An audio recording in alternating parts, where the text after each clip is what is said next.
Welcome and thanks for tuning in to EY Asia Pacific Reframe Series broadcast live on LinkedIn. Over the next 40 minutes or so, we're talking about the urgency around the climate crisis. And specifically today, we'll dive into boards and the opportunity that arises when organisations pursue a strategy of decarbonisation. I think COVID-19 has shown to us all that we can respond quickly to a crisis, whether it's in working behaviours, consumption patterns, business transformation. I think all of us are not flying, all of us are flying a lot less, and most of us are working from home. And so we all know how to adapt and change. But on a grander scale, organisations in Asia Pacific have a significant opportunity to lead from the front when it comes to transforming their business models and in fact pursuing a strategy of decarbonisation. I'd like to explore just why the climate emergency is a business and a board issue. To help us do justice to this important topic, I'll be joined by two guests in our virtual studio. Dr. Matthew Bell. Matt is EY's leader of climate change and sustainability across Asia Pacific. We'll also hear from Parrys. Parrys is a Generation Z director and consultant with EY's climate change and sustainability practice across Asia Pacific. Parrys has also been on non-for-profit boards of organisations in a fight to combat climate change since the age of 20. In addition, we'll be playing you an interview we recorded with Hendrik Rosenthal. Now, Hendrik is the Director of Group Sustainability at China Light and Power. He is responsible for CLP's group sustainability strategy, reporting and communications. His role is to support the company in running as a leading responsible energy provider in the Asia Pacific region. Throughout the conversation, I actually invite you to please join us and by adding your comments into the chat pane, which you see below. So please join us in that. But more importantly, welcome all of you to the Reframe Series. All right, now let's just set the scene. And I want to kick off with some market insights. As I virtually go around the Asia Pacific region and talk to C-suite CEOs, non-executive directors, the issue of climate change and sustainability in particular is rising to the top, and one which is now a top issue for them all and one that they're looking to address. Our recent global CEO imperative study showed that in fact climate change was one of the top 5 global issues for CEOs, boards and investors around the world, and in particular in Asia Pac, as they look to grapple with this issue in the short, the medium and the longer term. Investors in particular have put climate disruption on the top of their list, identifying it as a serious risk to long-term value and a matter for their CEOs and that they need to address appropriately. And in recent weeks, we've had a hugely significant announcement from China committing to establish peak emissions by 2030 and reaching zero emissions by 2060. Now, this is extremely important for our region, for our area, but also globally. So we know that ESG and specific climate change is rising up the agenda. And I want to turn to Matt to kick us off with the question, why is climate change the key issue for business today? Matt, keen for your thoughts.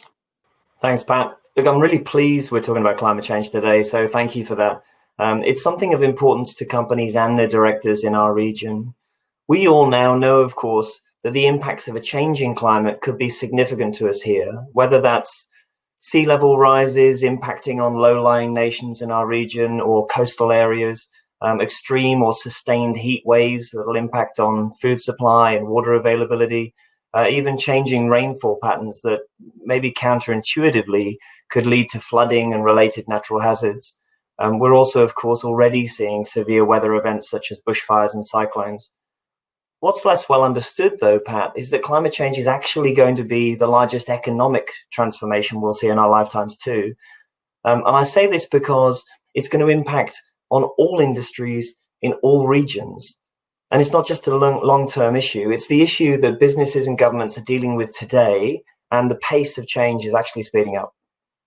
From our own analysis, the most rapid rate of decarbonisation that we're going to see is probably between 2030 and 2040. And Pat, as you noted, China's emissions are going to have to peak before 2030, requiring significant emissions reductions in the decades to follow in order for us to be at what we term net zero by the mid-century. We're going to need to create potentially the largest economic transformation since the industrial era if we're going to keep global temperatures below an average increase of 2 degrees since that era began. Climate change and rising inequality now are two of the greatest societal issues that we face, and maybe none more so than in our region. So the impacts in Asia Pacific in some cases are likely to be more severe than we're going to see in other parts of the world, which is concerning. For example, 252 million people are predicted to be subject to coastal flooding by the mid-century. But Asia, with huge growth aspirations, also is likely to meet the acceleration of a green new economy. And in recent weeks and months, we've seen China, South Korea, Japan, New Zealand, and almost every state and territory across Australia committing to the transition of their economies to net zero. The largest economic transformation since the Industrial Revolution. That is an amazing thing, and amazing when you think of that concept around what we need to do around the climate change agenda. I now want to pivot to Generation Z. And Generation Z share a commitment to sustainability, climate change, and they see climate change as probably the most important global challenge. We actually touched on the concept of Generation Z in our previous Reframe series and conversations about the APAC consumer and the importance of Generation Z as the APAC consumer. Now, we know from our research that Asian Generation Zs prioritise decarbonisation and want to buy products from manufacturers who protect the environment and have a sustainable supply chain. We also know that this is the largest generational cohort with 24% of the population, the largest generation cohort in mankind, 24% of the population. And by 2030, so not that far away, we'll have 960 million Asian Generation Zs, according to the UN Population Division. And they will be the main holders of family finance in Asia going forward. So I'd like to invite a young Generation Z board member, and as I said before, consultant in EY's climate change, to give her thoughts and insights on this topic. So Parrys, why is climate change the priority for Generation Z? It's a great question, Pat. And I think the answer really stems around the idea that Generation Z was born into a world where climate change was and continues to happen around us. And we know that it is the greatest intergenerational threat that exists. And I think beyond that, it's really interesting to unpack this in a little bit more detail, because Generation Z feel a moral obligation, because we know that if we don't act now on runaway climate change, the consequences could be significant for both our own generations and future generations in the communities around us, as well as the countries around us. So Generation Z really have a sense of urgency about the climate crisis, having seen the physical impacts in our own communities and impacting those around the world. The sense of urgency also stems from this idea that Generation Z have done the research and understand the issue. And we understand that the world has the know-how, the technology, and most importantly, we still have the time, just enough time to be taking action. And this action also extends to business, which I think is really pertinent for the topic that we're discussing today, because Gen Z believe that business has an incredibly important role in leading on the climate crisis. I think we're going to particularly see this play out as the idea of shareholder primacy continues to shift away and we start to see the rise of stakeholder capitalism. This is where Gen Z are going to be an increasingly important cohort for businesses as Generation Z become the employees, the customers, and the communities in which businesses start to operate. And in addition to this, and I think that this is also really exciting for the conversation that we're having today, is the idea that Generation Z are going to become the investor center of the future.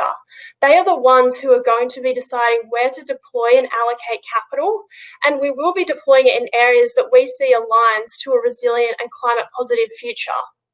As you touched on, Pat, in your introduction to this question, we're going to see the greatest generational wealth transfer in the next 5 to 10 years, and this is going to include a new mandate permeating private investments in the Asia Pacific region.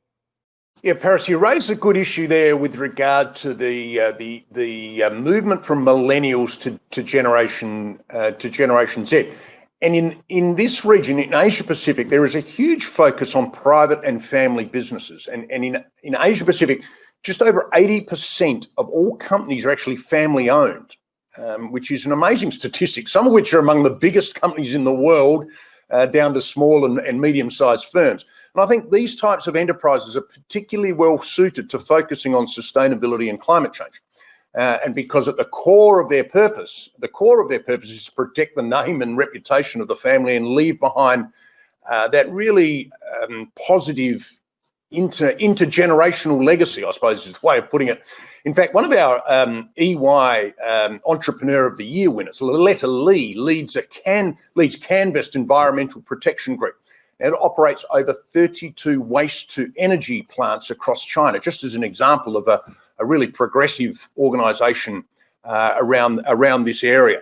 Now, these organisations are really appealing to the next generation of consumers and employees. And as the wealth transfers continues to be handled by millennials, but then transferring across to Generation Z, I'm actually interested in your thoughts, Parrys, on this mindset between millennials and then their transfer to Generation Z. Yeah, I think typically we have seen millennials and Generation Z be bucketed together as young people who are passionate about sustainability. However, I think there are kind of a key few different differentiating factors between the two generations. Firstly, millennials were one of the first, if not the first, socially conscious generation who were making changes in their everyday lives. Up to 90% of millennials were supporting brands that aligned to the type of future that they saw, as well as even up to 60% willing to take a reduced salary if they knew that they were going to be making an impact and working for a business that aligned in terms of the mission. So millennials really believe that business has an important role to play. However, Generation Z are really taking the next step and being active in building a global movement. And so I think this is the difference between the two generations. Millennials had a socially conscious outlook and mindset. However, Generation Z have an active social conscience. As we've already spoken about, Gen Z ranks climate change as the most important issue of our time. And we really want to be engaging with the highest levels of society, business, and government to create change. Clearly, Parrys, this is a topic very, very dear to your heart. I mentioned earlier that you've been very active in relation to your board roles from a really young age, involved in the topic of climate change, the topic of decarbonisation. Tell us why it's important for you to be on boards.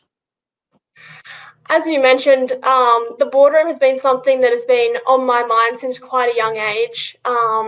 When I was about 15, one of my mentors invited me into the boardroom of a large financial institution and one of Australia's leading property companies.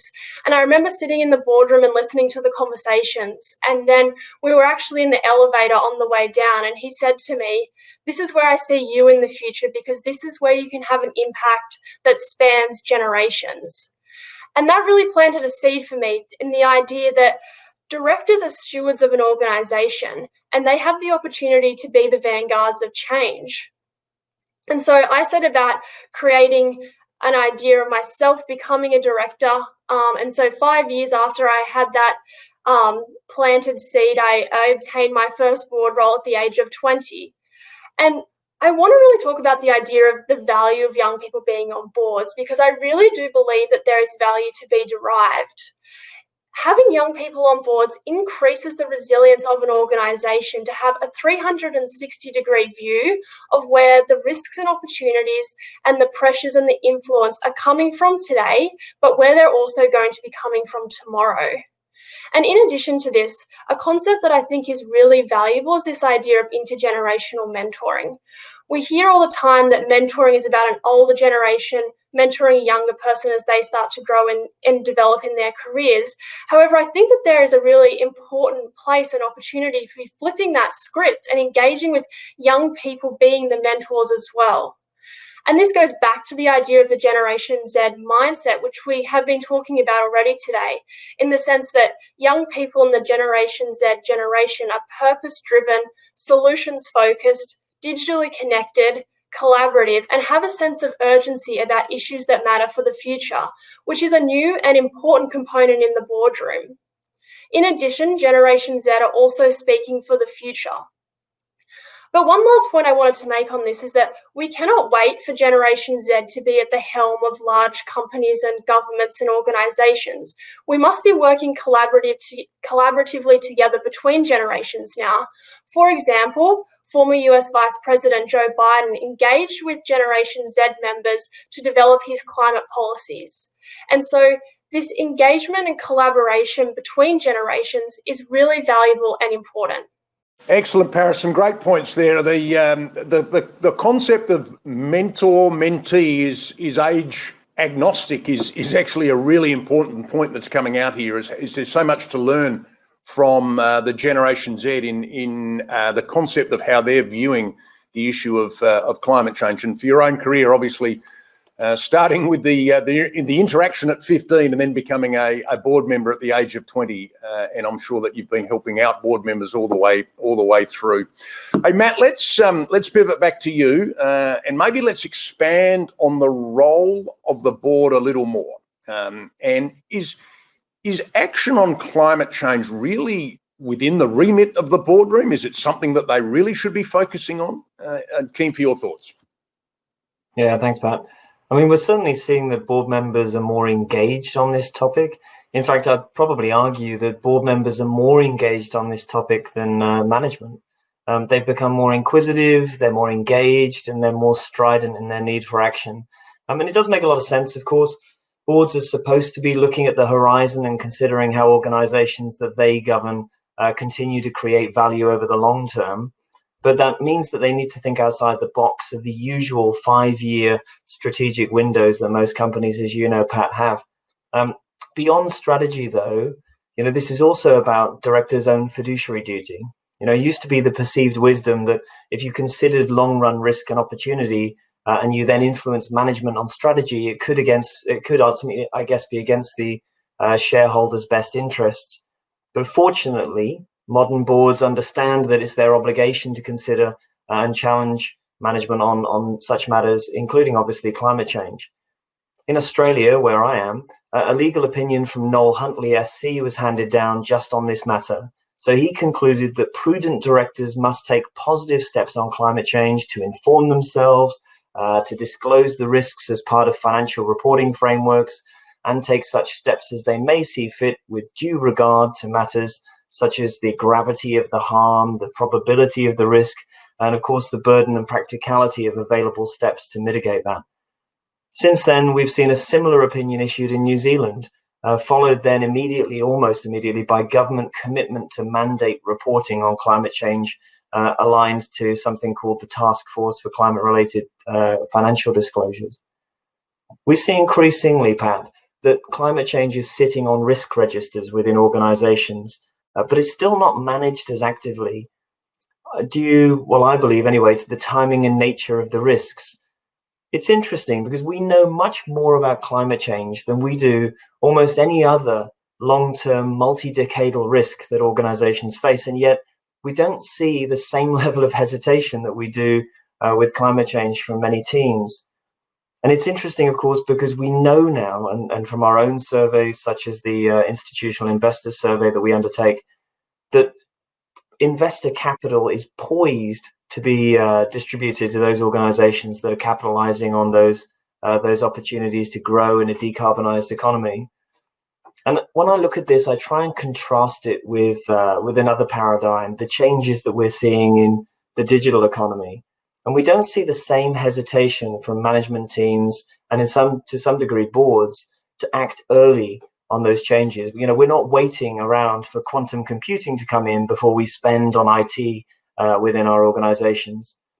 So I think we're really at that tipping point where boards, through their influence, will see significant movement within organizations on spending around pivoting their organizations towards a decarbonized economy.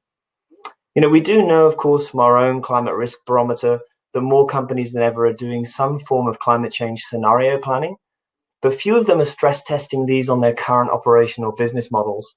And if it doesn't hold up, they need to make a change. Some really good points just made there. And actually, as I highlighted earlier, it's always good to hear from businesses within the area of Asia Pacific on actually what actions they're taking around climate change and decarbonisation. And we recorded a segment earlier with Hendrik Rosenthal from China Light and Power, as I mentioned earlier, one of the largest investor-owned power businesses in Asia Pacific, based in Hong Kong. Hendrik, as I said before, is the Director of Group Sustainability. In his role, he supports senior management, obviously, on the topic of sustainability and climate change-related risk management. So it gives me pleasure to introduce Hendrik, and let's hear what he has to say about CLP's fundamental shift in strategy as a result of the climate emergency. CLP has taken climate change seriously for many years now. We initially published our Climate Vision 2050 back in 2007, which really was a manifesto to CLP and its ambition to decarbonize its portfolio of generating assets. We had set ourselves targets at the time, which we then updated again in 2009 and 2010. Over the years, things have evolved, ambition has evolved. Climate change has become and continues to be a very serious issue that we all need to wrestle with.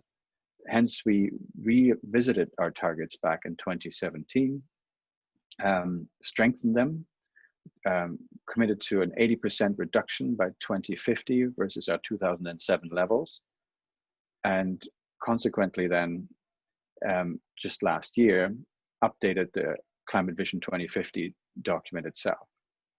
As we rewrote that document, it became apparent that as much as we are committed to decarbonizing our assets and moving away from coal and thermal generation towards renewables, that we still had interest in new coal power plants here in the region in Asia Pacific.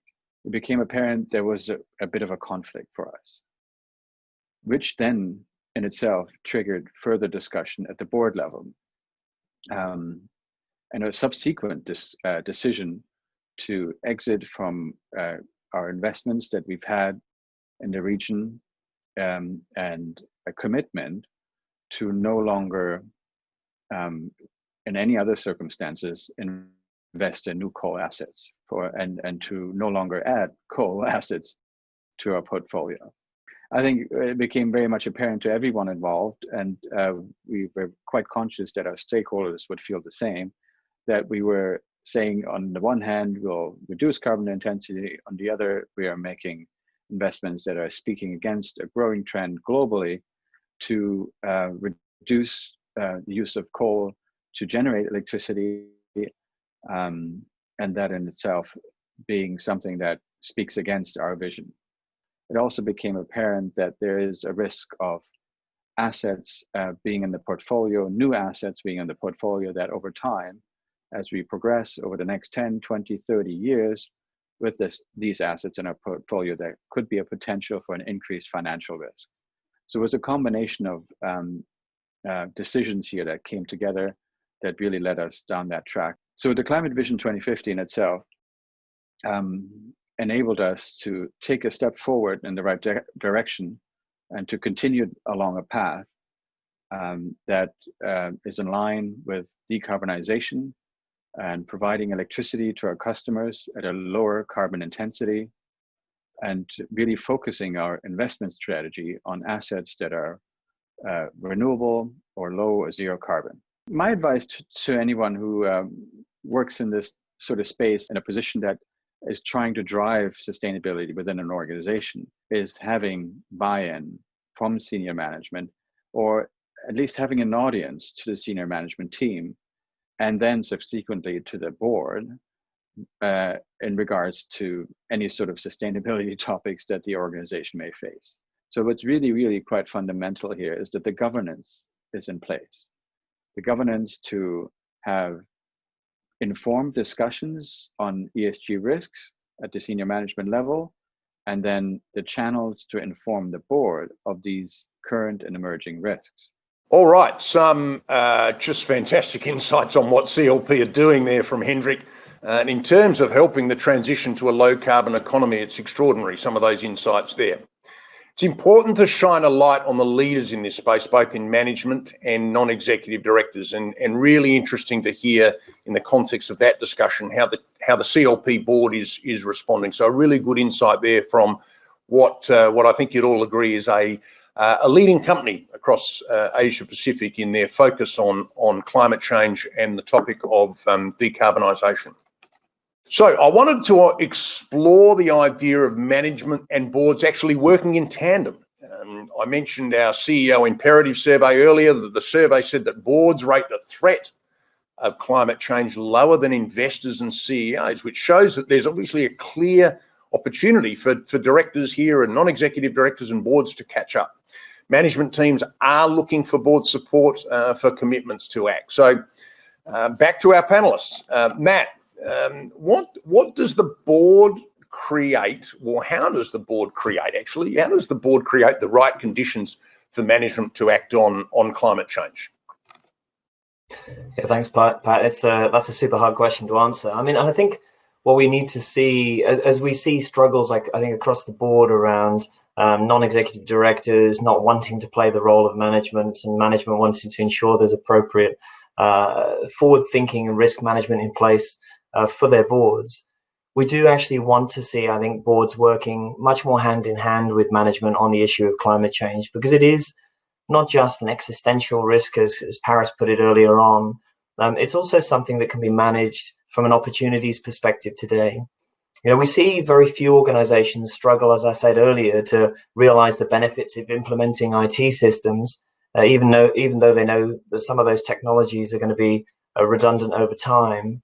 But when it comes to climate change, we see greater certainty over the physical and transitionary risks and outcomes in coming decades. I mean, it's almost like we have a window to the future in relation to the thousands of scientists that are working on this issue, and the large number of economists now who are giving us a view of where risk and opportunity lies.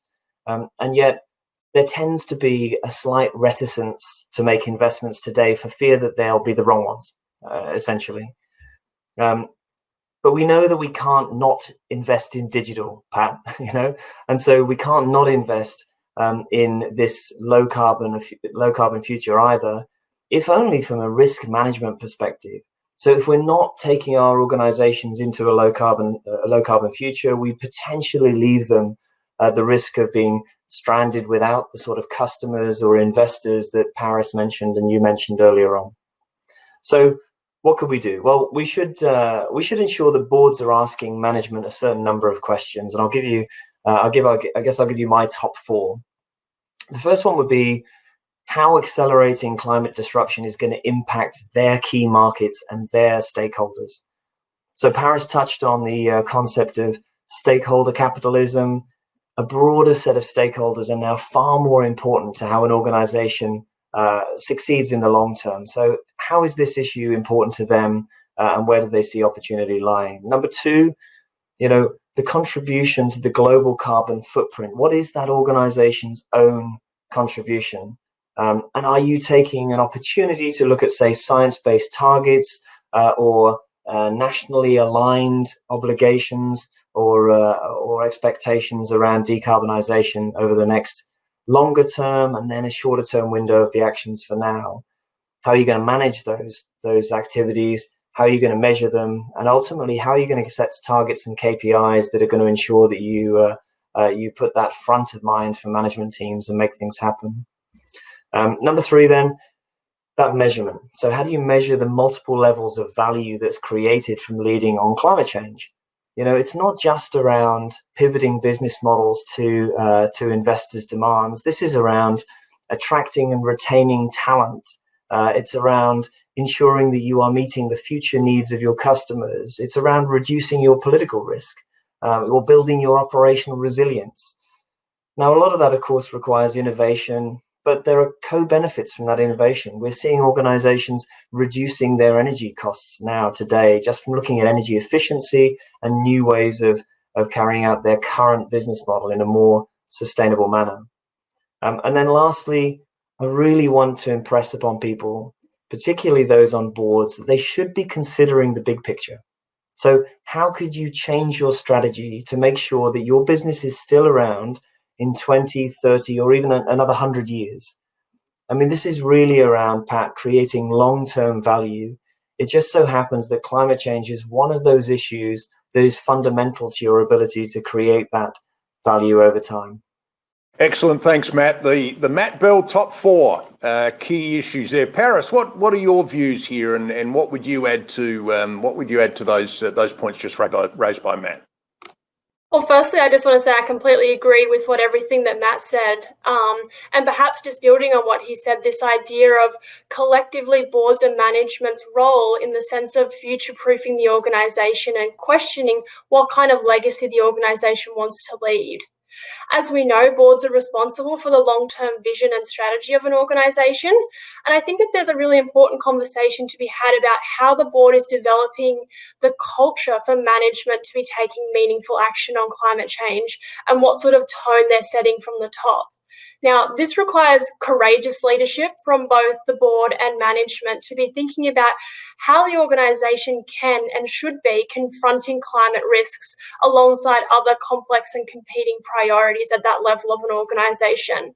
In a crisis, whether it is the COVID-19 crisis or the climate crisis, we must focus on both the short-term challenges that we're seeing, but also the long-term horizon. And this is why it is so intrinsically important for an organisation for boards and management to be working cohesively towards a common objective of leaving a legacy that the organisation is proud of and building a sustainable and resilient future. Thank you, Parrys. It's interesting listening to both of you there, and you think about what is before us here with regard to the climate change agenda. What is before us with regard to decarbonisation? And it's a bit like the digital transformation agenda that we've probably all lived with over the last 5 years or so, and about how it comes up on you. It reminds me of a quote from Ernest Hemingway. I mean, this is going off piste a bit. But asked how did he go bankrupt, and he said very, very gradually, then very, very suddenly. So it's a bit like this, how this is going to play out. Played out across the digital transformation, and you can see this coming to the fore around climate change. Gradually, then suddenly, things are going to really change. And so, as you both are saying, we really do need to get ahead of this before it's too late. So, Matt. Just coming back to you, some of the levers for change here, and where is the pressure coming from at the moment? Right now, where's the pressure coming from around the change agenda for boards and CEOs and management on climate change? Trust you to find a Hemingway quote for us there, Pat. I do agree with it, by the way. The pressures at the moment, I mean, Parrys touched on this, they're actually coming from a broad set of stakeholders. I mean, we tend to focus, I think, quite a lot on what has become one of the biggest pressure points, and that's really investors. I mentioned the institutional investor survey that we undertake. We've actually done 5 of those now over the last 7 years, and the most recent was undertaken during the start of the pandemic back in April. And I will be honest, when we ask investors around how they assess ESG performance of organizations and whether they're taking that information and building into their decision making, I was slightly anxious this year, Pat, that the results were going to change fundamentally from what we've seen over time, which has been a steady state increase in the value from and the way in which that ESG information is being used by investors. But I needn't have held my breath. The results were more profound this year than ever. So 98% of global investors tell us that they are embedding ESG performance into their investment decision-making processes. And a fundamental number of them, more so than ever, are putting in place robust, structured, methodological ways of incorporating that information into their decision frameworks. We go through the process of asking them specifics around the sorts of ESG issues, so the environmental, social, and governance issues. And climate change has become a very clear driver for them in terms of the way in which they allocate capital. So this year, for example, 75% of global investors tell us they're either going to reconsider or move away from their investments based purely on climate risk. I don't know how profound that sounds. That was profound when I read it. 3/4 of global investment might be reallocated purely on how organizations are responding to the future climate risk that they see. So investors are having a profound impact, right? Because they really are putting pressure on organizations to respond to something that is acute today, but growing to be much more substantive over time. So what do we see organizations doing? Now, fortunately, we do another survey. We do another piece of analysis where we look at the disclosures of organizations around the top 1,000 companies globally on how they report exactly against TCFD. And over the last 3 years that we've undertaken that process, we understand a broader number of organizations are increasing their disclosure on climate risk, but there's a big drop-off between the top organizations in each industry sector on how they address climate risk and how they are pivoting their business models to, frankly, capitalize on the opportunities around climate change. We often don't like to talk about the opportunities of climate change, but any change creates opportunity. But there's a long tail. There's a long tail between those top organizations and the rest of the organizations who publicly report in this space. So to my mind, Pat, to come back to your question, I think the largest cohort of stakeholders who are putting a significant level of pressure on organizations to consider long-term climate risk, it's investors. Yeah. So it is really clear. I mean, we can see now the urgency to act, and it's not only a risk mitigation issue, but there's also the huge demand from investors with the extraordinary statistics that Matt was just talking about there, the huge demand from investors, and then this large generational cohort of Generation Z that are coming through. And we talked about the statistics of Generation Z earlier, particularly for Asia Pac. Now we're nearly out of time, but I just want to touch on, maybe just a quick grab from each of you what do boards really need to do now. So Matt, a quick grab from you, and then I'll pivot to you, Parrys, for your final comments on this. Yeah, thanks, Pat. I think boards need to extricate themselves somewhat from the day-to-day. Management are there to run the business. Boards really need to ensure that they've got their eyes squarely fixed on the horizon, and they're looking at what's coming down the pipeline for those organizations. They're thinking outside of the current risk management of the organization to consider the future risks and opportunities that those organizations face. Now, I am not saying, of course, that boards need to step away from the obligations to manage the reputational or the regulatory risks that those organizations face, but they do need to take a step back and to think a little bit more holistically and broadly around risk and opportunity for the organizations over which they govern. They know that this issue is important, but it does tend to fall down the priority list when we are dealing with other very real and very important issues that organizations face in the day-to-day, Pat. And I think what we see in the boardroom is a focus on those near-term risks, those near-term opportunities, and less time spent focusing on what's coming in the future. Okay. Parrys, final comments from you. I think from my perspective, there are 3 key things that boards need to be doing now. The first is that believing that young people are the leaders of today. We hear all the time that young people are the leaders of tomorrow, when in fact that implies that young people don't necessarily have a voice today.